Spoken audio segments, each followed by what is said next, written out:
Assalamualaikum warahmatullahi wabarakatuh. Yang terhormat Bapak Christian Aji Putra, Eskom MT, selaku dosen mata kuliah Rekayasa Perangkat Lunak. Sebelumnya, izinkan saya memperkenalkan diri. Nama saya Dwi Aprini Putri dengan NPM 2208101142. Di sini saya akan mereview tugas saya, yaitu Sistem Manajemen Kursus Musik. Tugas yang saya review yaitu tugas dari Siti Sri Wahyuni dan NPM 2208101134. Sekarang kita masuk ke use case yang dibuat oleh Sri Wahyuni. Use case yang dibuat oleh teman saya, Wahyuni, telah sangat bagus. Tapi menurut saya terdapat beberapa yang tidak perlu digunakan, antara lain pada kelola kursus, kelola data pengajar. Berikut adalah use case diagram milik Siti Sri Wahyuni. Sekarang kita masuk ke use case diagram yang telah saya perbaiki, di mana terdapat login, murid, pengajar, dan admin dapat melakukan login, kemudian murid dapat melakukan pendaftaran include dengan kelola data murid, kemudian murid dapat melakukan pembayaran include dengan kelola pembayaran, murid dapat melihat jadwal kursus include dengan kelola jadwal, kemudian pengajar dapat melihat jadwal mengajar include dengan kelola jadwal, kemudian pengajar dapat melakukan absensi untuk murid dikelola oleh admin, pengajar dapat menginput nilai include dengan kelola nilai, yang terakhir ada output yang dapat dilakukan oleh murid, pengajar, dan admin. Kemudian kita masuk ke sequence diagram. Yang pertama ada login. Sequence diagram yang dibuat oleh Wahyuni menurut saya sudah bagus, tetapi masih terdapat kekurangan di mana tidak ada tanda kurung di bagian metode yang dibuat. Kemudian pada bagian validasi login seharusnya dijalankan pada halaman form login, tetapi pada sequence yang dibuat oleh Wahyuni validasi dilakukan pada halaman login, pada data login. Berikut adalah yang dibuat oleh Wahyuni, di mana ininya dia validasinya masuk ke data login. Ini yang telah saya perbaiki, di mana anggota pengajar admin masukkan user atau password pada form login, kemudian divalidasi, dibalikan lagi. Jika berhasil, datanya akan disimpan dan dari database akan menghasilkan hasil masuk sebagai murid, pengajar, atau admin. Jika ada kesalahan, masukkan user atau password, kemudian validasi, dan akan menampilkan pesan gagal. Terus kita sekarang masuk ke sequence yang kedua, yaitu pendaftaran. Menurut saya pada sequence pendaftaran sudah bagus, tetapi masih terdapat kesalahan pada penempatan alur, dan seharusnya terdapat proses di dalam sequence diagram pendaftaran.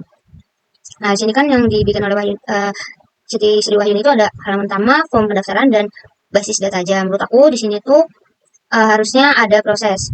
Nah, sekarang kita masuk ke sequence diagram yang telah saya buat, di mana murid mengakses web, kemudian akan menampilkan halaman, klik menu pendaftaran, lalu pendaftaran ini akan masuk ke form pendaftaran, dan akan menampilkan form pendaftarannya sampai ke murid, dan murid menginput data dirinya, input data diri sampai ke form pendaftaran, dan inputan ini akan dikirim pada proses akan divalidasi. Jika ada kekurangan, akan dikirim pesan lengkapi sampai dengan murid. Jika sukses atau lengkap, akan disimpan pada database. Sekarang kita masuk ke sequence yang ketiga, yaitu pembayaran. Yang dibuat oleh Wahyuni, menurut saya pada sequence pembayaran sudah bagus, tetapi masih terdapat kesalahan pada penempatan alur, dan sebelumnya langkah yang dilewati yaitu form login, halaman utama, data pembayaran, dan kwitansi. Tapi menurut saya lebih baik diubah menjadi halaman utama, proses, dan database untuk mempermudah kita didesain untuk dikirim ke programmer. Yang pertama ini ada aktor ini sebagai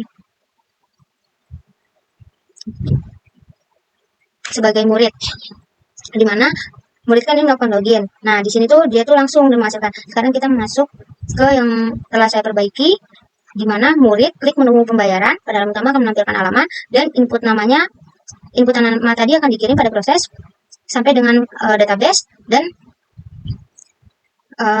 pada database akan menampilkan data pembayaran dan kode pembayaran. Murid akan melakukan pembayaran pada akunnya masing-masing, kemudian jika sudah melakukan pembayaran selesai, data akan disimpan pada database. Pada database akan mengirimkan status pembayaran sukses, dan akan ditampilkan status pembayaran sukses kepada murid. Kemudian kita masuk ke sequence yang keempat, yaitu kelola penjadwalan. Menurut saya pada sequence kelola pendaftaran sudah bagus, tapi masih terdapat kesalahan pada penempatan alur yang dibuat, di mana penjelasan tidak ditampilkan secara detail. Berikut adalah yang dibuat oleh Wahyuni, dan di bawah ini adalah yang telah saya perbaiki, di mana admin memilih menu jadwal, kemudian akan menampilkan halaman jadwal. Admin juga dapat menginput data jadwal yang baru, kemudian akan dikirim kepada sistem akan memvalidasi. Jika ada kesalahan, akan mengirimkan pesan gagal dan menampilkan pesan gagal. Jika benar, data akan di-save dan akan mengirimkan pesan sukses dan menampilkannya kepada admin. Di sini juga admin dapat mengedit data jadwal. Kalau sudah diedit, data yang edit akan dikirim kepada sistem, dan sistem akan men-save pada database, dan dari database akan mengirimkan pesan sukses dan akan ditampilkan pesan sukses kepada admin. Terakhir di sini ada hapus, di mana klik dulu jadwal yang ingin kita hapus, kemudian Kalau misalnya sudah sampai database, dihapusnya akan dikirimkan pesan sukses dan akan ditampilkan pesan sukses kepada admin. Sekarang kita masuk ke sequence diagram yang kelima, yaitu ada inputan nilai. Menurut saya pada sequence diagram input nilai ini, penyewah ini sudah bagus, tapi masih terdapat kesalahan pada penempatan alur yang dibuat dan tidak adanya proses pada alur tersebut. Seharusnya menurut saya di sini tuh ada langkah proses. Berikut ini adalah sequence yang telah saya perbaiki, di mana pengajar klik menu nilai dan akan menampilkan data nilai, melakukan input nilai, kemudian yang telah diinput ini akan dikirim pada proses dan akan menyimpannya pada database. Jika sudah disimpan pada database, akan menampilkan nilai sampai dengan pengajar lagi. Berikut adalah sequence yang terakhir, yaitu input absensi. Menurut saya pada sequence diagram absensi milik Wahyuni sudah bagus, tapi masih terdapat kesalahan pada penempatan alur yang dibuat dan tidak adanya proses pada alur tersebut. Sama seperti tadi, menurut saya seharusnya di sini tuh kita menggunakan proses. Karena kita masuk aja yang sudah saya perbaiki, di mana pengajar klik menu absen akan menampilkan data absen, kemudian melakukan input. Input yang akan dikirim pada proses dan akan disimpan pada database. Database akan menampilkan data absen sampai dengan pengajar. Kemudian yang terakhir kita masuk ke kelas diagram. Kelas diagram berikut adalah kelas diagram yang sama dengan milik Wahyuni, karena kelas diagram yang telah dibuat sangatlah jelas dan rinci menurut saya, selaku calon pengguna sistem dan juga sebagai reviewer sistem manajemen kursus musik tersebut. Di mana di sini itu ada admin. Admin ini dapat mengelola datanya murid, di mana satu admin dapat mengelola banyak murid.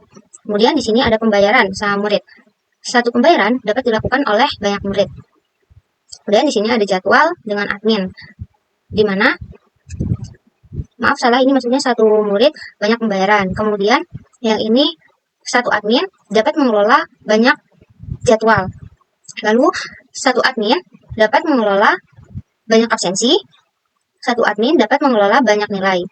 Kemudian satu admin dapat mengelola banyak data pengajar.